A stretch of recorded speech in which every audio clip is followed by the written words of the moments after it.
Welcome, and thank you for joining us for the Judah Toro program series. I am Emily Colbert-Cairns, chair of the Toro Foundation Adult Education Committee, and I would like to thank the rest of the committee, Merrill Colley, Rachel King, Nellie Gorbea, and Shirley Saunders.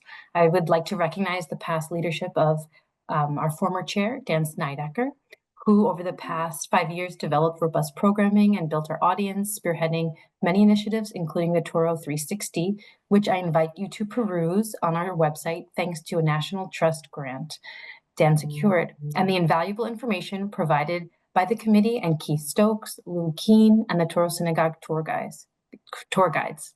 The talk tonight is the first in a multi-part series on the topic of race and the Jewish community. Please look for our next forthcoming panel event. And now to tonight's program. It's my pleasure to introduce Rachel King, our esteemed committee member and executive director of the Jewish Heritage Center in Boston, Massachusetts. Thank you so much, Emily. And it is a pleasure and an honor to be here this evening. As Emily said, I am also on the board of the Toro Synagogue Foundation and a member of the Education Committee. I am also honored to introduce our speaker this evening, Rabbi Daniel Judson, whom I've had the pleasure of working with for a few years now. Dan is the provost of Hebrew College in Newton, Massachusetts, and he is also a lecturer in Jewish history. He received his doctorate in Jewish history from Brandeis University and was ordained from Hebrew Union College. His book, Pennies for Heaven, The History of American Synagogues and Money, was published by Brandeis University Press in 2018, and it was a finalist for the National Jewish Book Award. He's currently working on a new book, When America Became Zionist, The Lodge Fish Resolution of 1922. Dan is not only a rabbi and a historian, he is also a gifted and funny storyteller who has appeared on the National Moth Radio Hour. I can attest that he is a kind and thoughtful and erudite person and scholar, and we are so fortunate to learn from him tonight. So without further ado, please join me in welcoming Rabbi Dan Judson. Thank you, Rachel. When I'm not feeling great about myself, I'm just going to go back to the recording of your introducing me just now, and that will improve my spirits, I think. So thank you for inviting me, Emily, as well. Thank you for having me. I want to thank everybody in the Toro committee that worked on this project and this program, excuse me, for the invitation. As an American Jewish historian, every American Jewish historian has to, by definition, love the Toro Synagogue, with its standing as the oldest synagogue in America. I was just saying to Rachel and Emily before we began, I have a particular love for the Toro Synagogue because it was at the Toro Synagogue in the 1850s where Henry Longfellow wrote a poem called In the Jewish Cemetery at Newport, and Emma Lazarus wrote a response poem 12 years later to Henry Longfellow about what it was like to walk through the Jewish cemetery at Newport and the Toro Synagogue Cemetery. And maybe a future program, as we discussed, can be about looking at those poems. But it's suffice it to say that those two poems about the Toro Synagogue in many ways are an amazing insight into 19th century American life, what non-Jews thought about Jews, what Emma Lazarus, as a young Jewish writer, thought about her own Jewish identity. If people are interested, there's a podcast called the Dybbuk Cast, D-Y-B-B-U-K, but I can forward it to Emily, of just my own reflections on the poems with two professional actors who they got to read those poems. Anyway, just so it's an honor for me in every way to be speaking at the Toro Synagogue. So tonight's topic is Jews and race. There is no way in the now roughly 54 minutes we have left that I'm going to in any way fully or completely or thoroughly talk about the nature of the relationship between the Jewish and the African American community in the early 20th century through the 20th century. What you're going to get tonight is inevitably, it has to be more sort of a scene here, a scene there, a look here, a look there, a way of thinking about this topic by touching on it, get a kind of kaleidoscopic view by seeing a few moments in the history of Jewish African American relations and let that speak for the whole. But there is no way in a lecture of this kind we could cover all of what is a pretty significant amount of material. And you can see in the past few years alone already, there's been a number of books written on the subject. And so with both communities, I think really trying to grapple with their relationship with each other in America. So having begun with that as a caveat that there's no way I can complete the entire task here, I want to jump in. And this lecture is going to be talking about the the relationship with the Jewish and African American communities. It'll be primarily, but not solely, from the Jewish perspective. That is, there's a few moments where I'm going to turn the gaze from the African American perspective to the Jewish community. But given my expertise and what I imagine is the audience here, we're going to be looking at it from the Jewish perspective and how the Jewish community was kind of reaching out to the African American community. But even before we do that, I want to sort of take a step back and understand how Jews themselves thought about Judaism as a race. Did we think when we were reaching out to the African American community in the early 20th century that Jews, constituted a race such as African Americans? Or did Jews understand themselves as sort of part of the white culture that was reaching out? So how did we understand ourselves is an essential question to ask when we come at the whole conversation about Jewish and African American relationships. There's a well-known book called How Jews Became White Folks. I don't know if anybody's heard of it, but it's popular, written by a Jewish sociologist. It's popular for younger people. I teach rabbinical students as my primary way that I make a living, as it were. I oversee a rabbinical school, and part oversee a rabbinical school. And for a lot of young Jews, that book, How Jews Became White Folks, is what they know about the topic. But that book leaves a lot to be desired. And as the title is really interesting. Then How Jews Became White Folks infers that at some point in time, Jews were not white folks and then they became white folks. And the title is misleading because that's not really what happened if you have any sense of American Jewish history.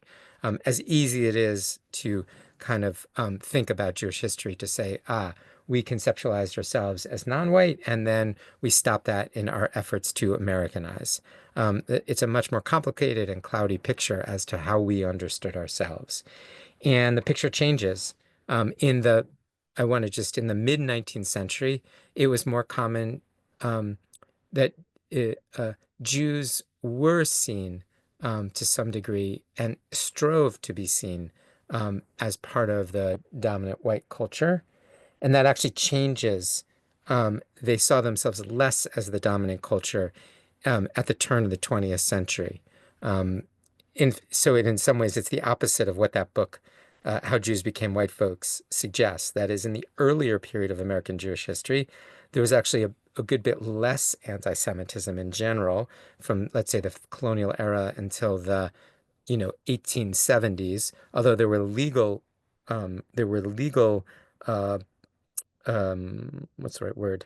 Legal sort of blocks as to in the earlier period when Jews were not fully citizens. Nonetheless, anti-Semitism rises in American culture at the end of the Civil War, and there's more people claiming that Jews form a race as distinct from white Anglo-Saxon Protestant culture, and as people claim Jews as outsiders, sort of people beyond the Jewish community claim that Jews are not part of the predominant race, Jews inevitably start seeing themselves as not part of the predominant race. So in the turn of the 20th century, you had people who previously would have said that they were white Hebrews or some version of that they were part of the white culture, but define themselves as sort of people of the Hebraic background or Hebrews. You can hear, if you're a little bit familiar with something like Reform Judaism, you know that Reform Jews, the movement of Reform Judaism was called until very recently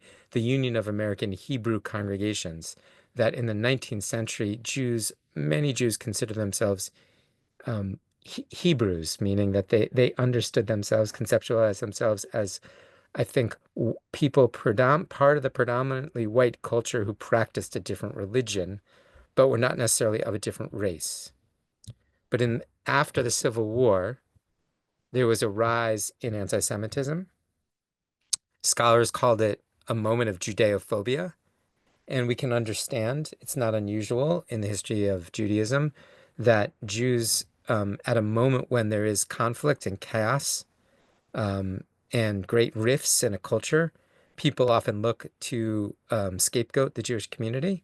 Um, and at the end of the Civil War, even during the Civil War, you saw a lot of that happening. After the Civil War, for example, is the first time that there's a desire. There's a first time that Congress people put forward. It obviously doesn't pass, but Congress people put forward an idea that we should pass a constitutional amendment to declare that America is a Christian nation. That actually doesn't happen until the end of the Civil War era. There's a real sense that we need to, as in Lincoln's words, we need to bind up the wounds. And one of the ways that happens is a turn outward to say our enemy, they're enemies that have caused some of this disunion, and and Jews represent some of those enemies. So you see a rise in anti-Semitism after the Civil War. In the in the mid 1890s, you see the beginning of another movement in American history that has a great deal of prominence. And it's one that we are kind of a little bit amnesiac. We have amnesia about. Rachel, help me. We're amnesiatic about it. We don't remember. Uh, and that movement was called it was called eugenics. We think you think of eugenics, if you've heard of it at all, as a racist movement, and probably don't imagine it had nearly the power that it had.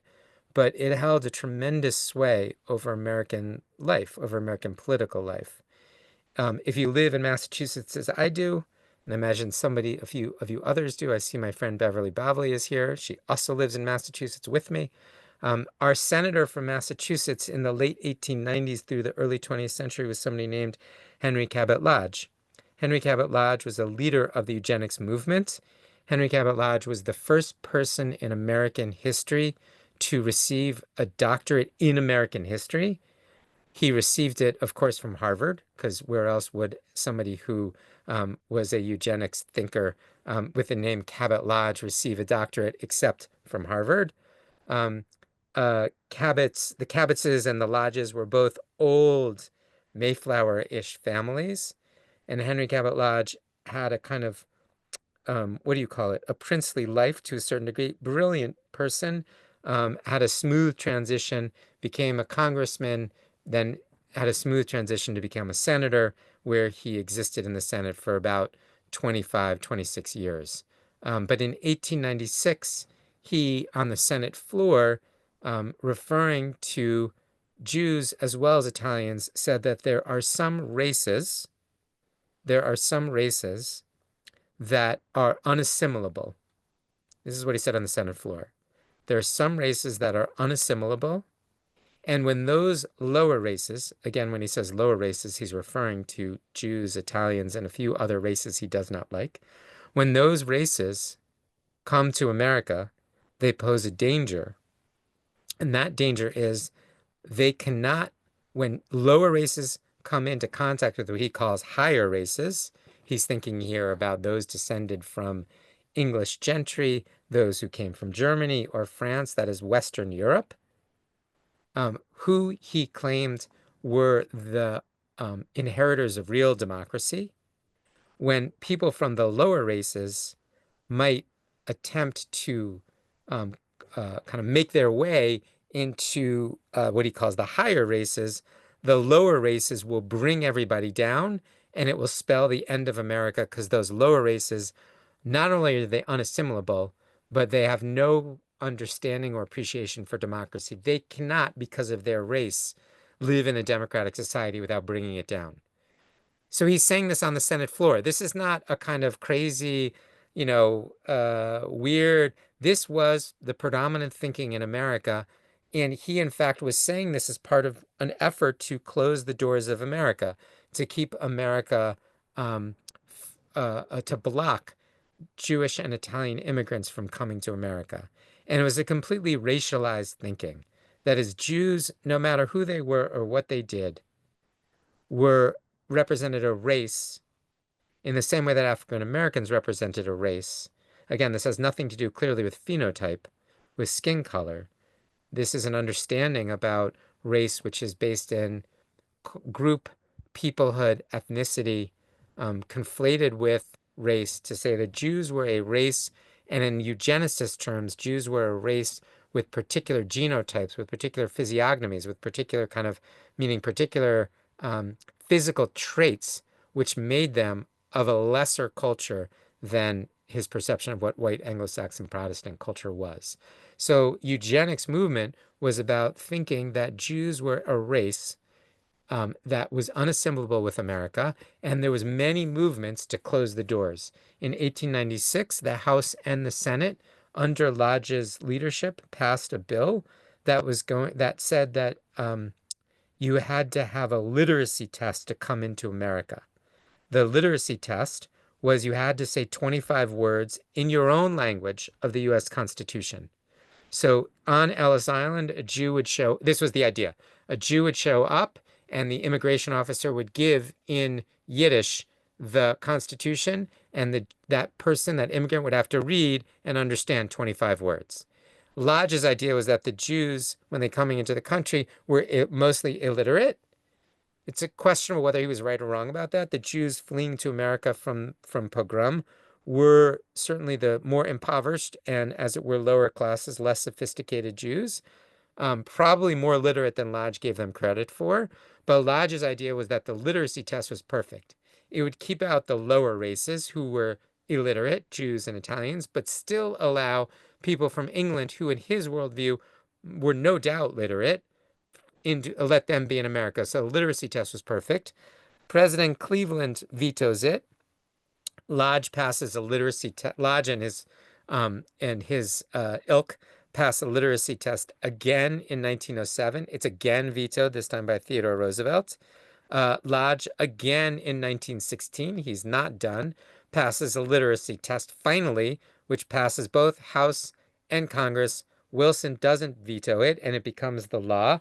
But there is a proviso that people who are fleeing political persecution had a special kind of place in immigration law. They should be allowed in, irregardless of the literacy tests.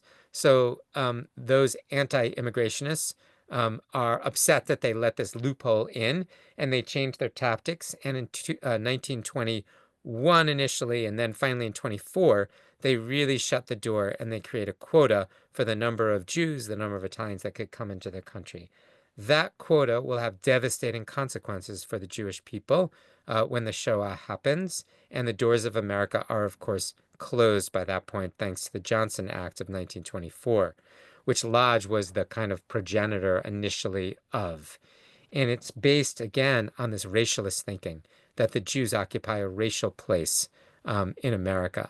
That kind of racial thinking impacts the way that the Jews themselves think about their own race, their own racialism.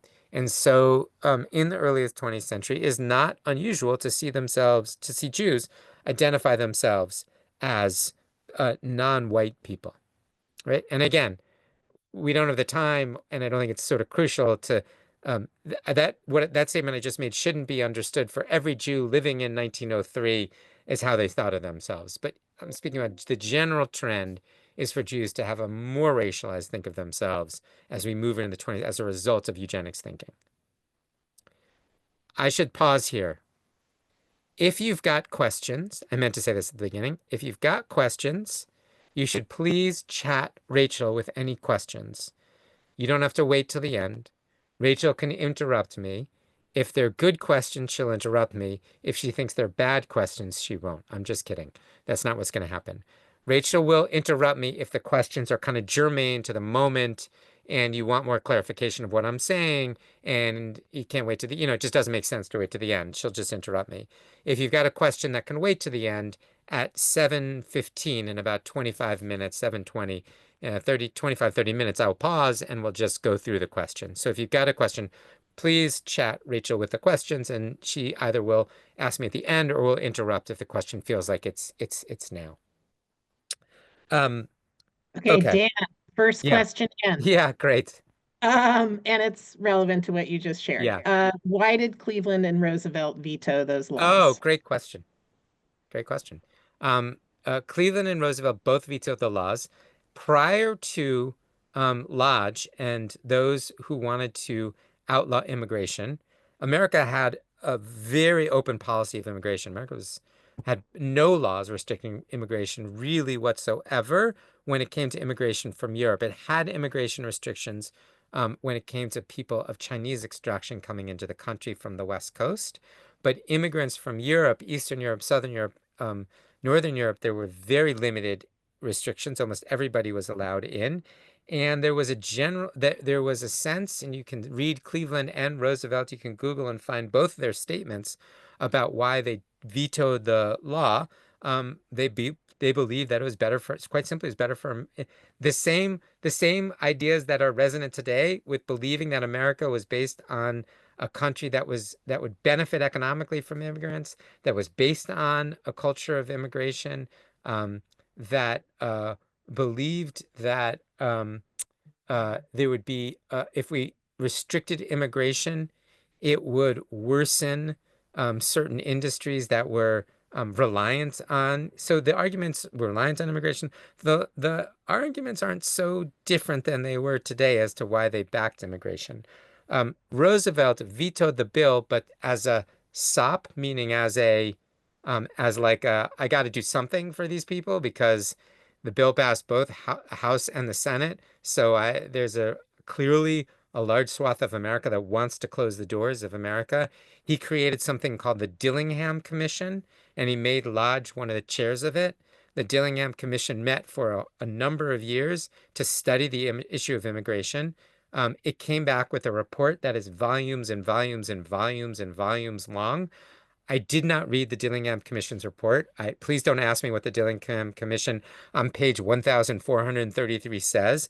I don't know. I've read the final conclusions, though, or the kind of summary. And at the end of this incredibly long, volumes long study of the issue of immigration, it says, not surprisingly, there's certain groups who shouldn't be allowed in America.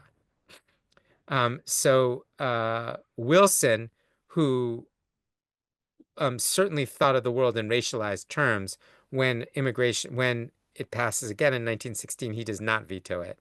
It's a reflection of some of Wilson's thinking. Good, Rachel. Was that a clear answer? Fantastic. I should say, and then I'll drop our conversation about Lodge and immigration, but I think, it's the important background. Lodge makes both arguments. He makes economic arguments, which are not out of place today at all. He says fundamentally immigration will ruin hardworking Americans' opportunity to get jobs. They're taking American jobs. I mean, it could be 2024, 25 arguments, but then that's only part of the argument. The arguments which are much harder arguments today, although some people are making them, is these kind of racialized arguments, which when Lodge says by definition Jews are unassimilable, and this kind of straight up anti-Semitism, anti-Italian feelings are obviously not in keeping with the culture we live in today. But Lodge makes those arguments quite boldly and straightforwardly. Uh, when he's arguing on the Senate floor against immigration.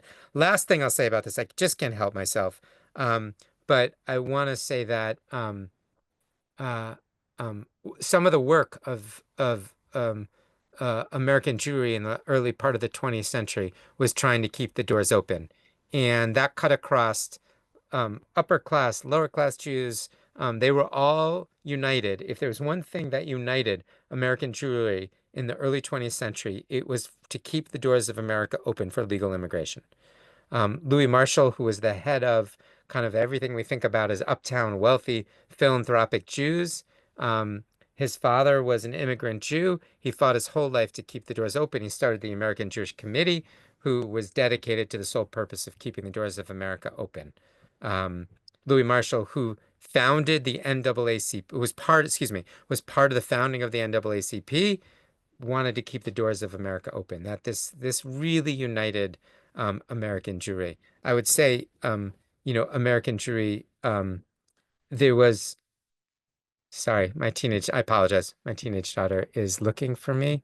No, she's looking for her headphones and her computer, far more important than yeah. Sorry, I apologize. Um, um,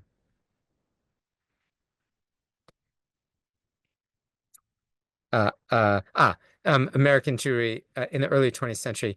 So there's disagreement about the extent to which um, government should be involved in the lives of regular people. That is, Louis Marshall and Louis Brandeis, two titans of American Judaism, differed about something as simple as the minimum wage. Louis Marshall was against the minimum wage. Louis Brandeis was for the minimum wage. There was a lot of Jews who were socialists. There were a lot of Jews who were against socialism. So why disparity? There was no disparity when it came to the issue of immigration. It's very interesting for us to think about. American Jews were united to save Jews from the horrors of pogroms in Eastern Europe. It's enough about immigration and its impact on racialist thinking, but I think I made the point. Okay, I want to say one more word before we get directly to talking about the relationship with the American Jewish community, African American community in the early 20th century. Um, uh, there were two Jews who gave us really formed some of the intellectual background for how we think about the relationship of interrelationship between ethnicities and racial groups in America. One was Israel Zangwill, and the other was Horace Callan. If you've never heard of either of those people, you've come to the right place at the right time for this lecture. And I'm going to say a word about both of them. You know both of them, actually. You know what both of them said, but you just may not know that you know what both of them said. Israel Zangwill was a poet and a playwright and a novelist who, in the early part of the 20th century, wrote a play to which Teddy Roosevelt attended on opening night. The play was a very famous play. You may not know it was a play because you know what the name of the play was, even if you don't know that it was a play that gave us the name of the play. That may not have made sense. But I'm going to share my screen and we're going to read the end of this very famous play together. Or I'll read it and you'll see it.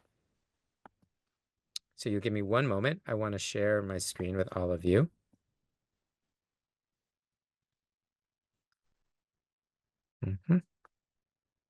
This is me doing a bad job of sharing my screen.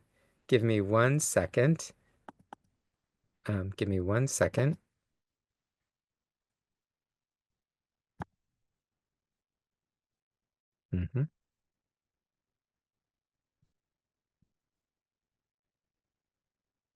I'm so sorry. I thought I had set up, I thought I'd set this up. Here it is. I apologize for the slight delay.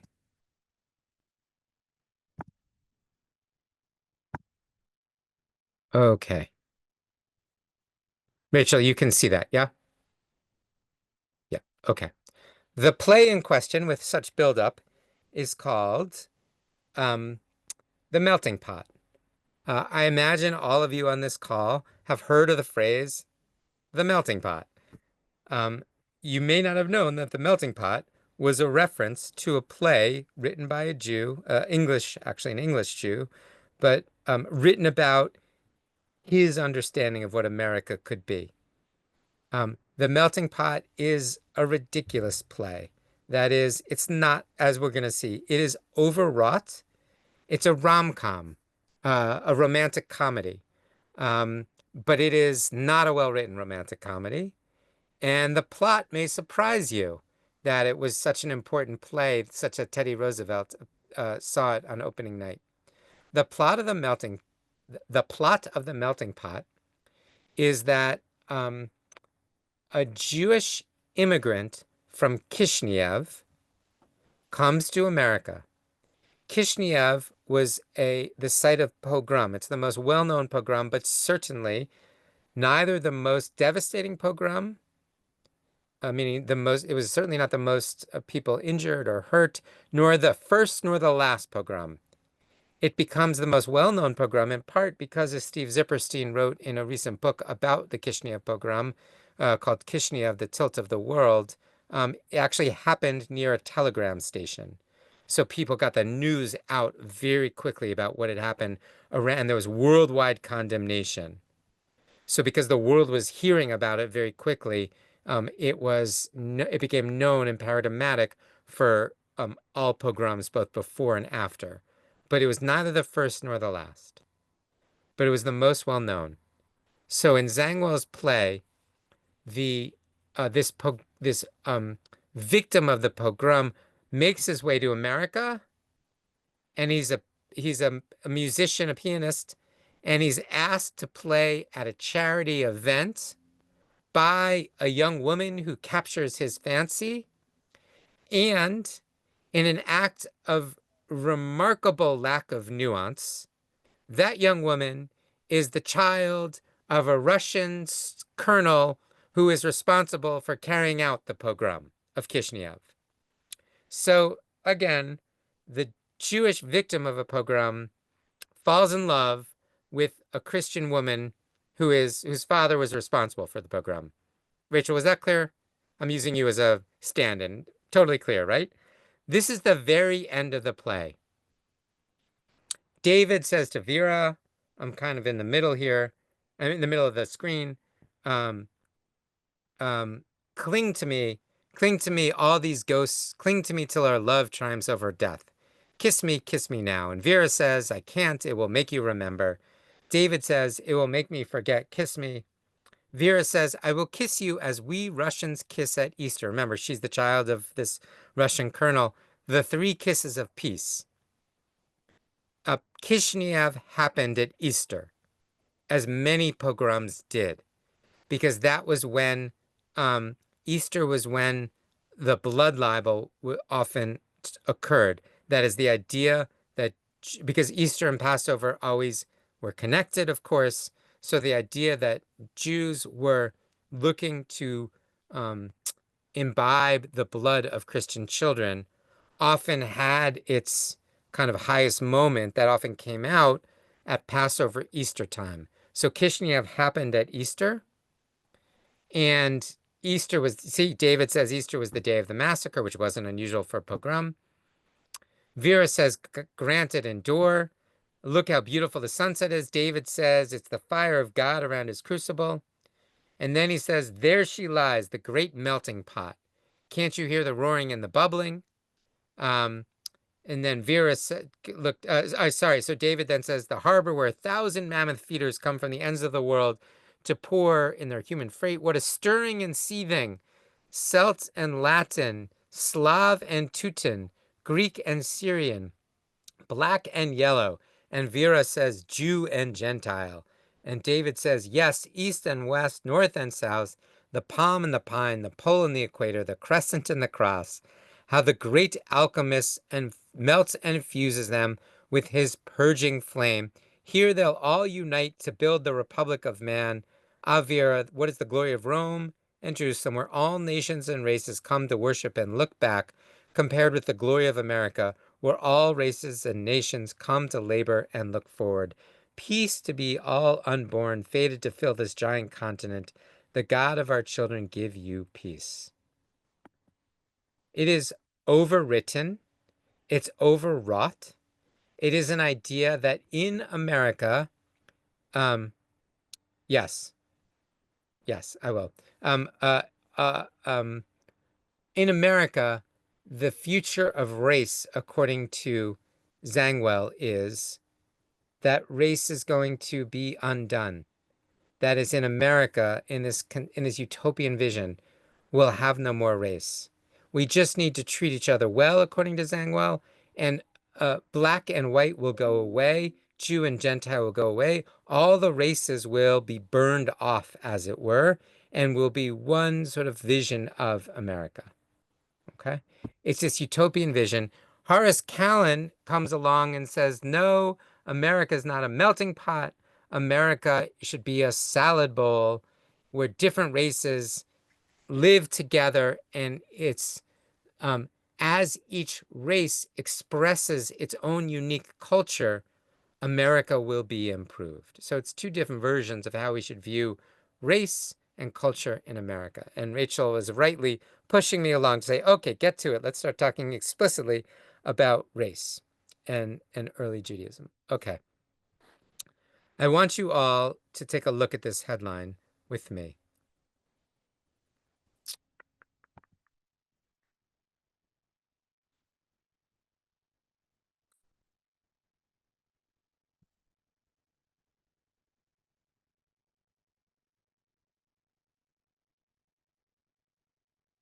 Um, I'm going to flash it up in 1 second. In 1921, as we've now learned, there was a terrible riot in Tulsa, the Tulsa riots, which killed many African American people. We are just learning this history. I say we are just learning it because I didn't learn it as a child. I imagine most of you didn't learn it as a child. It wasn't part of American history, the American history, and I didn't learn it in college. There's so much that we're learning just now that's only coming to the fore. There was a riot in Wilmington, Delaware, which there was a book that came out 2 years ago, devastating, that killed many African Americans. Those of you who watched the HBO show, as I did, on a it was an HBO show on The Watchmen. The Watchmen. what? Yeah, Rachel, you're jumping in. The Watchmen. Yeah. Um, it begins. It's the show is about a comic book that came out in the 1980s. Never mind about the comic book, but the HBO show where the comic book didn't. The HBO show begins with the Tulsa riots. It wants to make a point about culture, but I watched it with my son, my then 21-year-old son, now 24-year-old son, and in the show, um, planes drop bombs on the African American section of Tulsa. And my son said to me, "Is that true? Did the Oklahoma National Guard use planes to actually drop bombs on the what was called the Black Wall Street, this area of kind of well-to-do Tulsan African American citizens?" And I said, "Of course not. It's a show. It's making it up." We looked it up online, and I was 100% completely wrong in every way. So the Tulsa National Guard did use airplanes in 1921 to drop bombs on the African American community. And my son said at that moment what every 21-year-old says to their father: "So glad you got your doctorate in American history. You obviously learned a tremendous amount. Last time I trust you with anything." He was joking. But the idea being like, I have a doctorate in American Jewish history, studied a lot of American history. I didn't even know that the Oklahoma National Guard dropped bombs on African American citizens. This is the Boston Globe, the day after the riots. Rachel, can you see that? It speaks for itself. Tulsa dead, total 85, 9 of them white. Right? This is the Boston Globe. And then it talks about a kind of racialized conflict between black and white. Right? There's Tulsa dead, 9 of them white. You understand, I think, a lot about the sensitivities of the Boston Globe and who they were writing for and what they were writing about. This is from the exact same day, the Jewish Forward.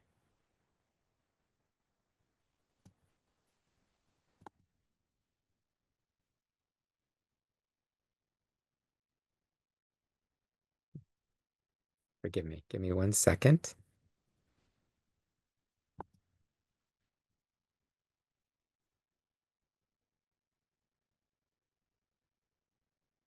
Mhm, mhm.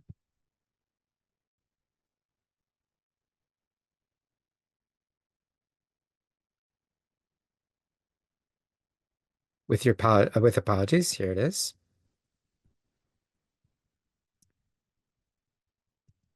It's going to be a little blurry at first because it takes a moment to sort of focus in.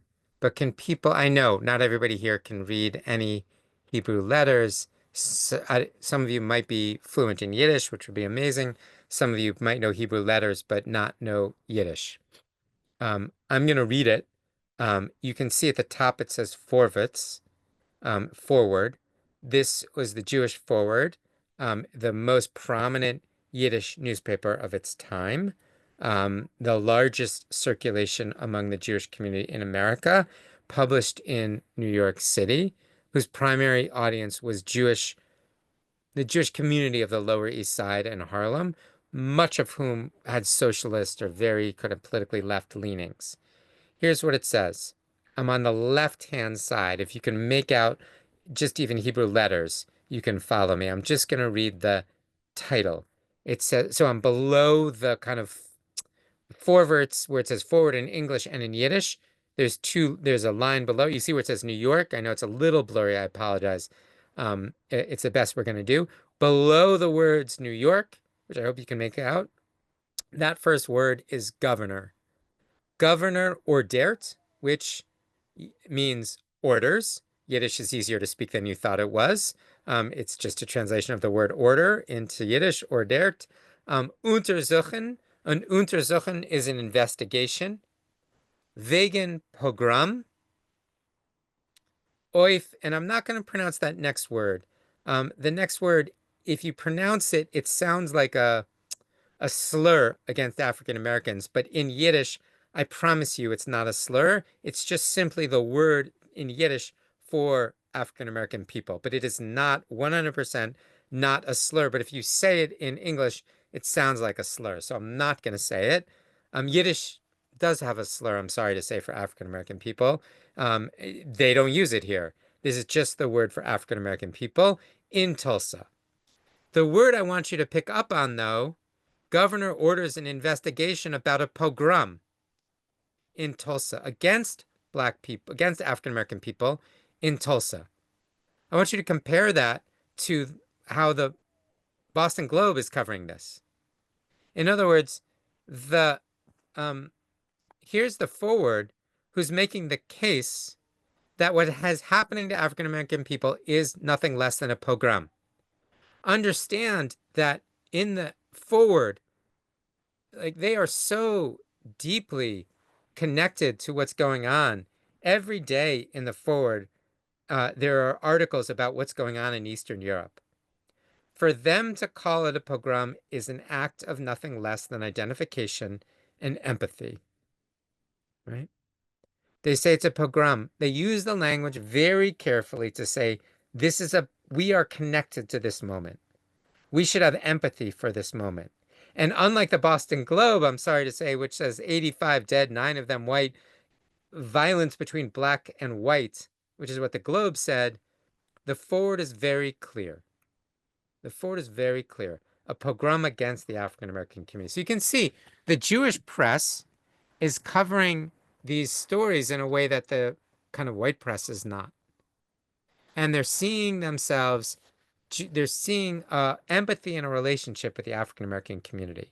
And interestingly enough, it's not just the crazy socialist forward. I'm being crazy and flip. I'm being flip about it. You could pick up well, here, let's do it quickly. I'm going to show you a piece of an Orthodox conservative Jewish newspaper. This is a conservative Jewish newspaper.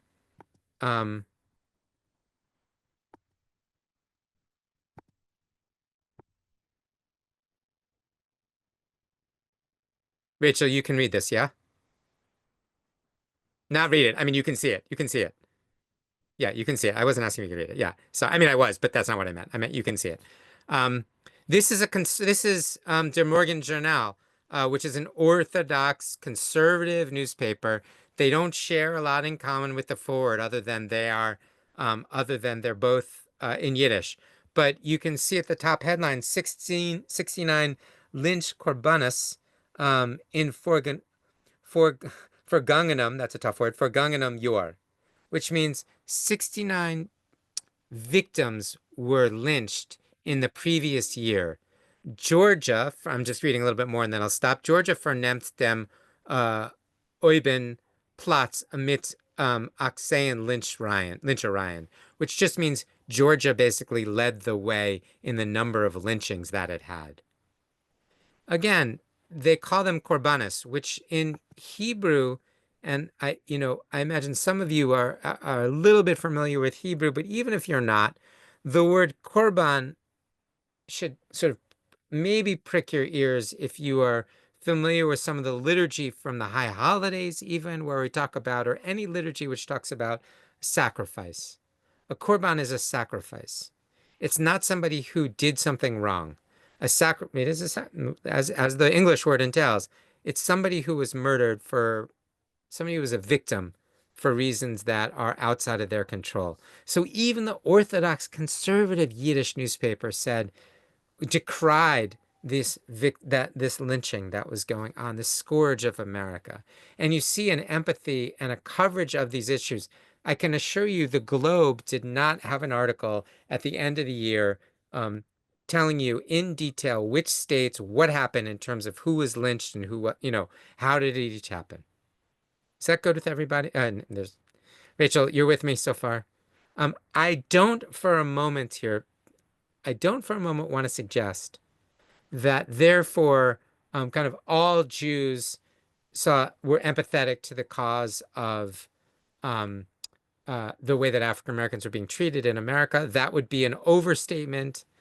I'm not saying that, but I am saying that for a vast swath of the Jewish community, particularly the socialist Jewish community on the Lower East Side and in Philadelphia and in Boston and all the places where Jews lived in cities when they came to this country, that had a kind of left, kind of leaning view of the world, they did see an empathy with the Jewish community and expand. It wasn't just them; it was sort of much of the immigrant world that was Yiddish speaking saw in the African American community a relationship. Again, don't take that to say therefore Jews en masse 100%. There were Jews who lived in the South, not surprisingly, who would have shared a kind of what's the right word? A prejudicial view of African Americans as others would, and that's the next place I'm going to take us to. Right? It's 7:20. We have 10 minutes to this part of yeah, we're going to do another 10 minutes together, and then I'm going to turn for questions.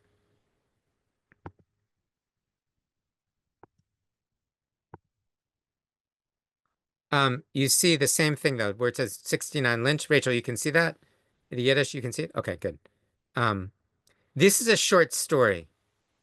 It's a short story by a well-known Jewish writer named Joseph Apatashu. Uh, Joseph Apatashu was an immigrant from Eastern Europe who came to America, traveled around, and then wrote stories about what he saw. He wrote a short story called Lyncherai. Lyncherai, sorry, I'll stop this come back in I'll share it in 1 second again. I just want to stop and say this. Lyncherai, you can hear it for those of you who know even just the way Yiddish sounds. The arai part of it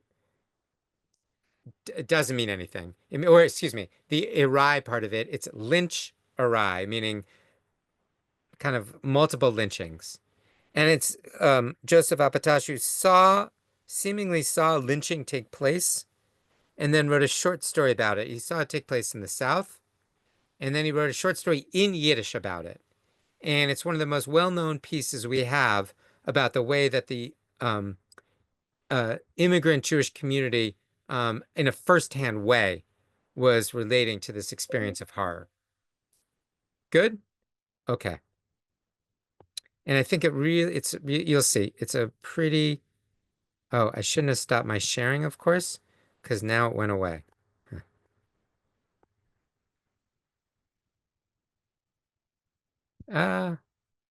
Why? I knew I wasn't going to stop. I shouldn't have stopped my sharing. But Rachel and Emily were like, you must stop sharing. You must, you must, you must. And now, of course, I have lost it for just the moment. You'll give me 1 second here. I'm going to get it back right now. There it is. There it is. Um, hmm.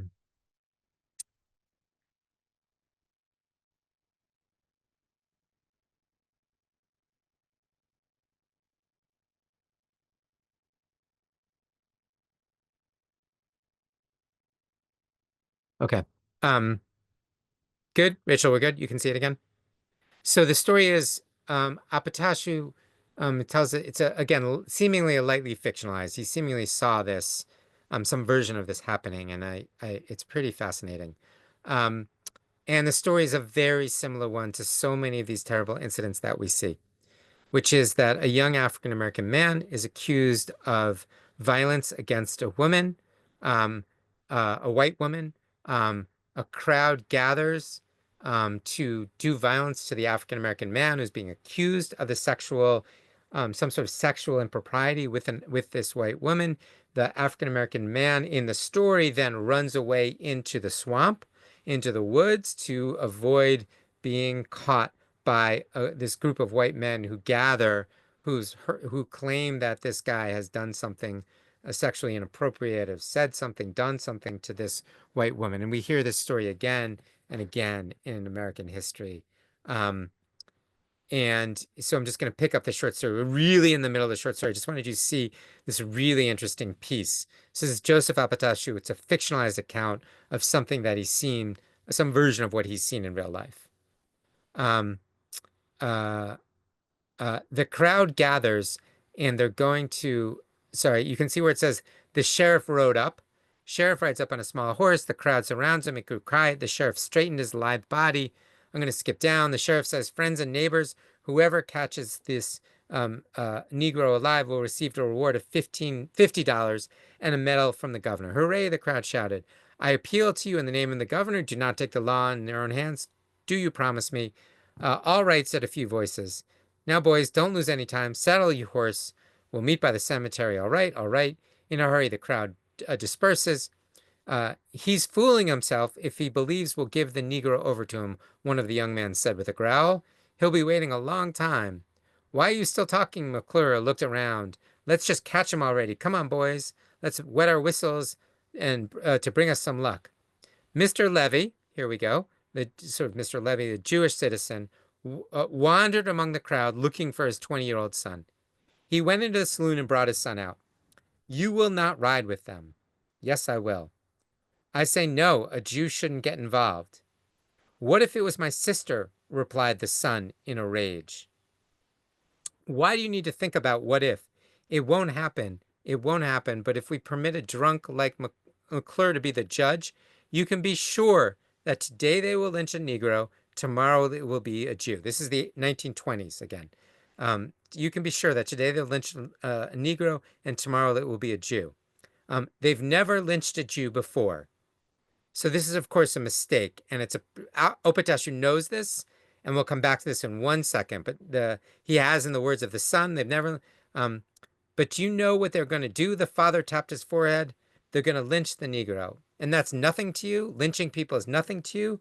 Be quiet, angry man. Be quiet and come into the house. This is the father talking to his son. Why are you just standing there? Come on. The father grabbed him by his sleeve. The son thought his father was a greenhorn, meaning a Rachel, help me. A greenhorn is a It's um sort of a naive, naive, unsophisticated unsophisticated. Thank you so root much, or Rachel. something. Yep. The son thought his father was a greenhorn and followed him angrily. But when his father got to the store, he realized his son had disappeared. He looked at the empty square, which had been so busy a short while ago, and helplessly waved his hand. American children, this is how a generation grows. The idea then is here's the father saying, with a kind of old world values, saying, don't do this. They're going to, what do you think? They see you as another race, as it were. The kind of this white mob sees you as another race. And the Jew here, the child is saying, he's not a child, he's a young man, thinking to himself, no, I'm one of them. And you have Opatashu sort of pitting one generation against another here in the way that Jews and race are understood. And he's this sort of sense of, you know, by the 1920s and into the 1930s, but certainly by the 1950s, the racial kind of dynamics have changed in America, and Jews are kind of again by the 1950s understood as white um, in a way that African Americans, obviously separating them from African Americans. And you see El Patashu saying this is a kind of generational moment. This is an assimilationist moment, but also there's this clear warning. Um, you know, don't be thinking, don't you think they're not gonna, it's this classic warning of Jewish history. It's this classic warning of Jewish history. Um, don't you think that you're one of them, that such that they won't come after you as somebody who's not part of the them. Um, Look, not that I want to be political, not that I want to say anything about the politics of the world we're living in right now, but who knows if somebody might want to draw a parallel between what's happening right now in certain areas and people. I hear it all. It was in the New York Times this morning, a feature about Rabbi Sharon Brous, who said upon seeing what's going on right now to certain people who are being picked up by ICE. So it's not me that's saying it. It's Rabbi Sharon Brous, a far more important rabbi than me, that's saying it. Um, you know, Nothing ever good comes when a government, don't think, sorry. She said something along the lines of like, don't think that it's good for the Jewish people when such things happens. Exactly paralleling what the Opatashu has the father saying to his son. Don't think that don't think that you're kind of fully white like them. Um, it's an old story in Jewish history, in American Jewish history. Um, but here you have in the 1920s this sort of real generational divide, an older generation seeing a kind of common cause, common understanding, seeing themselves as a race different than the white race, uh, and seeing real empathy towards the African American community. It is of course in the 1940s when finally the Immigration Board removes Jewishness as a category for people when they come into the country. Prior to that, Judaism was seen as a race like other races, and as we move in history, that gets stripped away. I want to say two more things, and then I'll just take some questions. Um, when the son says, um, when the son says there's never been a Jew lynched, of course that's a mistake. Leo Frank was lynched in 1913. The Jewish community was horrified, um, and it really threw a wedge between the Jewish and the African American communities. And it's a really interesting moment. Um, the African American community was saying, Leo Frank, for those of you who are not familiar with the story, I'll do it really quickly, or you can just go see the play Parade, whatever you want to do, which is being shown in Boston right now. But Leo Frank was a northerner who came to Atlanta, who oversaw a factory. One morning, a young Irish woman is found brutally murdered, sexually violenced, um, and suspicion falls on Frank because he's a Jew, because he's nervous, because he has kind of traits which we might understand as kind of classically Jewish traits. He's anxious, he twitters, he's kind of intellectual. I'm going like this. Sorry, I don't mean to be going like this. I meant to be pointing at my head. He's kind of known as the kind of intellectual. He runs the business side of the factory. He's overly sexual. Is kind of this classic Jewish trope of both being neurotic and overly sexualized, which is an old Jewish trope. But the other potential person who perpetrated the crime was the African American janitor, who historians would say was the person who committed the crime. And so it throws a wedge between the African American and the Jewish community. And we don't have time, but I was going to show you a newspaper article where a African American woman writes into the African American newspaper in Chicago saying there are all these Jews who are outraged that Leo Frank is being found guilty. You know, if all those white people who were so outraged about Leo Frank would be so outraged about lynching, you know, America would be a better place. You know, we should write letters saying that the janitor didn't do it. We should stand, you know, really kind of highlighting and showing a clear kind of separation in this very tenuous moment between the African American and the Jewish community. Leo Frank is found guilty, but his sentence is commuted by the governor because there's so much outrage and there's so little evidence actually connecting Frank to the crime. But before he can be let go, indeed, a posse of Atlanta citizens lynch him. It's one of the only cases we have of a Jewish lynching. But it's this really kind of difficult moment between the African American and the Jewish community in the early 20th century because the potential, you know, because the other potential culprit was an African American person. Okay, I'm going to pause there. Rachel, do we have any questions? Please, everyone, submit questions. I'd love to ask a question. Sure, Rachel. Very interesting about sort of the periods of you know, thinking about racial identity and the identification between the communities. I would love to know more about actual interactions between the communities. So Yeah. you've taught us about Yep. you know, the Yep. Jewish empathy Yep. and feeling a sense of connection. How Great. about were they neighbors? Were they, Great. you Great.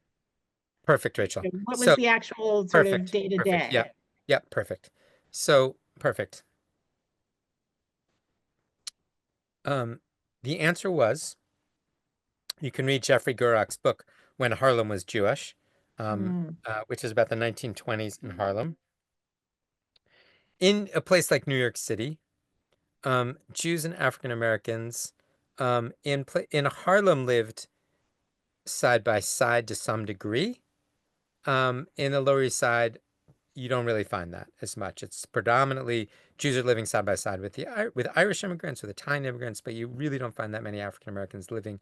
But Jews lived in Harlem a great deal, and in fact, Rachel, really importantly, I think for what will come in American Jewish history, Jews start buying property in stores in Harlem. They live there. They're buying houses. They're buying sort of buildings.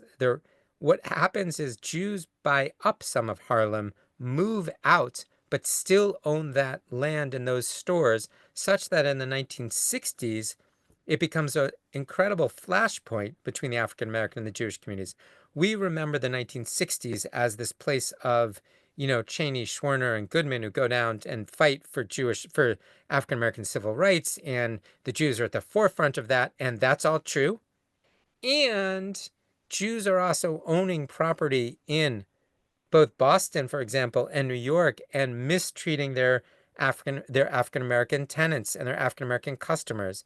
James Baldwin, very famously in 1967, in the New York Times, writes an essay that he grew up being mistreated by his Jewish landlord and mistreated by all the Jews who own stores. And it's a forceful essay about how he kind of has a latent anti-Semitism because of that mistreatment. He ultimately did not, he ultimately says, no, I'm not anti-Semitic, but you have to understand how hard it was to grow up and be at this kind of thumb. My colleague, Rebecca Coburn, has an interesting kind of argument about the economics of this. I just want to digress for 1 second and then come right back. She says, Jews come to America and we didn't own land in Europe, of course. That was we couldn't own land. We weren't allowed to own land. We weren't allowed to own property. When we get to America, we don't have any attachment to land and property as this kind of ancestral thing. So we buy a property, we flip property. We're kind of attracted to buying and flipping and being real estate sort of developers to some degree because we were dafka meaning exactly that's why what we weren't allowed to do in the old country. So we're kind of particularly attracted to that when we're finally allowed into it. And you can find Yeah. stories of Jewish real estate developers in cities all over America. That's not for this, but it's just kind of an interesting moment. But it becomes a problem. It becomes a problem. I was teaching this exact material to a group of Hebrew College. That's where I work. Alumni, people who had graduated from the college in 1962. So they had all people who had been who were had graduated 50 some years ago when I taught this course about Jews and race. We taught 5 sessions about it. And I got to this material. I showed them James Baldwin's article, and somebody unmuted. I would appreciate it if nobody does that tonight. They unmuted and they started, and maybe this person is here again tonight and they're going to start yelling at me again. They started yelling at me that I didn't know what I was talking about. Jews treated African Americans in the 1960s with nothing but kavod, meaning honor and dignity, and he had lived in Harlem, and I didn't know what I was talking about. James Baldwin didn't know what he was talking about. He knew he knew. And I I just was sort of I said okay. I didn't. Yeah. Then 2 weeks later in shul in synagogue, I'm in synagogue, and somebody who was on that email taps me on the back during services. Taps me on the back. I turn around. It's somebody who had graduated from Hebrew College in 1962, and they handed me an envelope. And I opened up the envelope, and it was an article from the Boston Globe that said, from 1964, that said, Jewish store owner found guilty of treating African American customers unfairly. And it was about how he was overcharging African American customers compared to white customers. And there was a big arrow, and it said, "My father," with an exclamation point. The woman sitting behind me who had taken my class was a graduate of Hebrew College. Father was pictured in the Boston Globe mistreating African American citizens. I turned around and she said, "Don't let that," and I can't say the next word because she said it in shul, but I can't say it in this Zoom, tell you that Jews didn't mistreat. She said, "I'm sorry to say that was not the case." And my father is really sorry to say that was not the case. Okay, Rachel, I'm being long-winded, but a lot of this interaction was, of course, economic. And Yes. In the 1920s, Harlem Renaissance period, you had a kind of more interaction of Jews and African Americans were interacting as any striving immigrant groups were interacting with each other. That changes as Jews become wealthier in America, leave Harlem, leave the Lower East Side, but don't fully leave it because they still own that work. And you can find also in the NAACP magazine called The Crisis, this really interesting editorial in 1936, 1937, which if we had more time, I would show you, called the Bronx, excuse me, the Bronx slave market. I use that in quotes. It's in quotes in this article, but it's by an African American woman who's saying that there's a particularly Jewish um, the article is certainly verges on anti-Semitism. It doesn't verge on anti-Semitism. It kind of is anti-Semitic, but it talks about it's an account of how Jewish store owners come to a particular corner in the Bronx and sort of look up and down kind of African American women who show up at 8 in the morning to find a job, and how kind of Jewish store owners look them up and down and try and figure out who's going to be the best worker for that day. And this young African American woman who's been I would say, the victim of this, talks about it, in uncomfortable terms. Now, to call it a slave market is obviously, I think, she knows she's being provocative. It feels anti-Semitic, given that Jews were by and large not slave owners.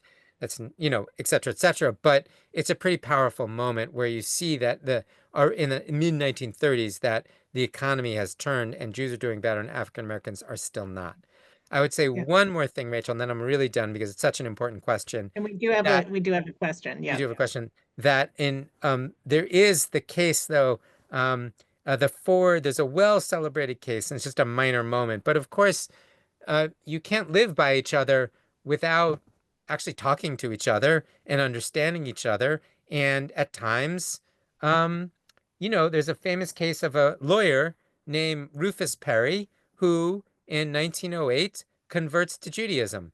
And there's a headline in the forward saying, famous African American lawyer converts to Judaism. And the Moyle is saying, the Moyle, he had to fully convert to Judaism. I'll leave it to everybody to understand what that means. If you don't, you can email Rachel and she'll explain it to you why that is Thanks, not an easy Dan. thing to convert to Judaism at age 30, as this man was. And the Moyle says something like, in all my years as a Moyle, I've never seen such an amazing person and such a great case. And they interview him in the forward, and he says, "No, I'm not married. It's not about me marrying a Jewish woman.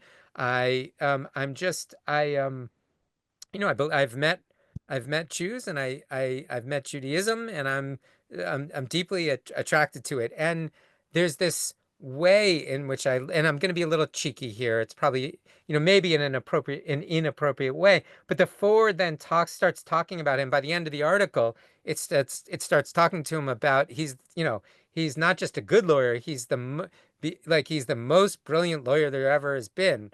He then talks about some cases he's won in this beautiful Perry Masonish way that he won these cases. And basically it's making the case that, oh, he's now got a Yiddish cup, meaning his conversion to Judaism has sort of, and in its own uncomfortable racialist terms, his conversion to Judaism, he's obviously really smart if he's converting to Judaism, and he's the world's best lawyer, just as we know Jews are great lawyers. So there's its own sort of uncomfortable, complicated, but interesting racialist cast to that relationship of this young man who converts to Judaism out of just his sheer interest in Jewish life, because, Rachel, Jews and African Americans are living cheek by jowl in Harlem. Got it. Interesting. And yes, there is so much about the later in the 40s, 50s, 60s, about, at that point, you mentioned the different phases of Jews seeing themselves as white and then Yeah, not so much, and the immigrant generation, not part of the white yeah, majority. exactly, But Rachel. then they get to move up. They get Yep, upward mobility in the next generation or two. And, African Americans been here much longer, didn't get the same yep, advantages, and absolutely. there are certainly tensions that real estate and banks and everything took advantage of in the neighborhoods. There's a whole very complicated history Yep, there, yep, mid-century. But we yep. have a couple more comments and questions. Bruce mentions, my parents said that their Newark, New Jersey rabbi marched next to MLK in the marches in the early 60s. There were a lot of Jewish leaders, Abraham Joshua Heschel, who marches with MLK. And, that, as you mentioned, there is this sort of there's a positive history there of, Jews and their sense of justice, and Tikkun Olam felt very strongly about civil rights and were part of that movement. Again, in the same period where there was a What, lot of complicated Rachel? stuff happening in neighborhoods and At um, the March on Washington, three speakers before Abraham Joshua, three speakers before Martin Luther King is the rabbi that's being referred to here, who gave a speech. No, shockingly, nobody remembers his speech. Yeah, I'm being cheeky, of course. The greatest speech ever given. You're not going to remember the guy who came a few speeches before. But of course, there's a significant, and I didn't mean to in any way underestimate or undermine the notion that there was a significant element of the Jewish community that's continued to see itself as a partner with the African American community in trying to create a more just and civil American culture. But it's also the case that it's comparatively less that story isn't monolithic.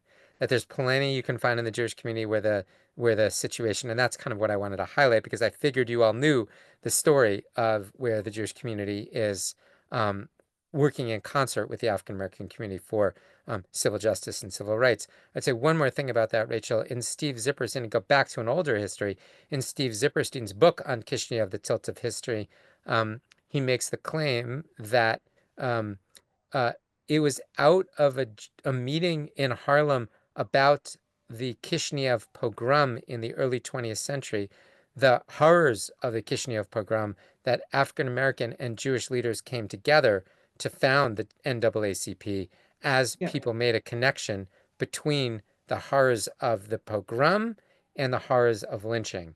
And so and that never goes away. NAACP, the Religious Action Center in Washington, D.C. in the 50s and 60s, which becomes such a important part of civil rights, et cetera, et cetera. So we certainly have a positive story that's a continuation of the forward of the Yiddish press that I was mentioning. But I didn't want anybody to walk away thinking that was the only story.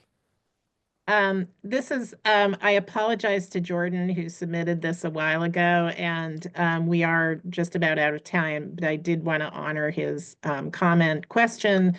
And Dan, this would sort of require you, given that we're kind of at the end of the Yep. session, this would require you to kind of stand on one foot and give us. Yep. Those are my best answers. Um, let's see. Question for consideration. Race is in the eye of the beholder. Race is a fluid idea, and race is generally used for ill, not good. How do you take to the argument about our Jewish collective identity? One, in terms of race, Jews are not white or black or brown, Jews are Jews. And two, in terms of ancestry, Jews are from Israel via the Middle East / Northern Africa or Middle East and Europe. So you will note that I stayed away from sort of some of the bigger questions here because they're so thorny and complicated. Right down to which I did sort of touch on in the beginning, but didn't, purposefully kind of didn't come back to, which is what exactly are we? I'm sorry, that was the we for those of you who are Jews. That might have been a royal we, but meaning we, the Jewish community, and I know we've got people who are not Jewish on this Zoom, but just to say, how do you define Judaism? We don't really have proper categories. Religion doesn't define Judaism. That's a Western category. It doesn't define the people, the ethnicity element of Judaism, but we're a religion as well. Like, how do you define this thing called Judaism? Right. Is it racial? Is it ethnic? What is it? People have obviously been struggling with this for, a long time. I don't think we're any closer to an answer. I often would begin this kind of a lecture, I'd often begin, we're just too many people and it's on Zoom. I'd begin by asking people, when you fill out your census forms, how do you fill it out? And do you write white or do you write other? And you usually, I've found that I've had a bunch of people saying, well, after October 7th, I stopped saying white. I started saying other. Because what people mean by white doesn't fit what I feel like I am.